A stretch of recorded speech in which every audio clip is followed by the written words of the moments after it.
Hi friends, வாங்க நம்ம இந்த வீடியோவில் என்ன பார்க்க போகிறோன்னா டசல் எப்படி ரெடி பண்ணுறதுன்னு வாங்க பார்க்கலாம். இதோட ஃபுல் வீடியோ வந்து என்னோடய யூடியூப் சேனலில் இருக்குது. சக்ஸஸ் ஆரி ஒர்க்கு மெட்டீரியல்னு போட்டிங்கன்னா வரும்.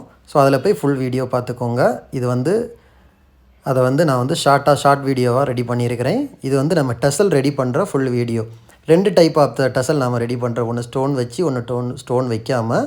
ஸோ அது வந்து எப்படின்னு நிறைய பேர் கேட்டிருந்தாங்க. ஸோ அதுக்காக தான் வீடியோ வந்து ஃபுல் வீடியோ அப்லோட் பண்ணியிருக்கிறேன். ஃபுல் வீடியோ வந்து என்னோடய யூடியூப் சேனலில் இருக்குது. ஓகே கைஸ், மறக்காமல் போய் பாருங்கள் டசல் ஒர்க் எப்படி பண்ணுறதுன்னு. இதில் வந்து இதோட உங்களுக்கு வந்து கிளியர் இதாயிரும். ஓகே கைஸ், நம்ம வீடியோ ஷாப் எங்கே இருக்குன்னு பார்த்தீங்கன்னா திருச்சியில் திருவானைக்கோள் டெம்பிள் ஹோட்டல் பக்கத்தில் இருக்குது. சக்ஸஸ் ஆரி மெட்டீரியல்ஸ். நம்ம வந்து ஆரி ஒர்க்கு கிளாஸஸ் ஆன்லைனில் ஆஃப்லைன் ரெண்டுமே கண்டக்ட் பண்ணிக்கிட்டு இருக்கிறோம். ஆரி ஒர்க்கும் பண்ணி கொடுத்துட்ருக்குறோம். ஆரி ஒர்க்கு தேவையான எல்லா விதமான மெட்டீரியல்ஸும் நம்ம ஷாப்பில் அவைலபிள் இருக்குது. ஸோ கைஸ், அதர் டீட்டெயில்ஸுக்கு டிஸ்பிளே தெரியாத நம்பருக்கு கால் ஆர் வாட்ஸ்அப் பண்ணி கேட்டுக்கோங்க.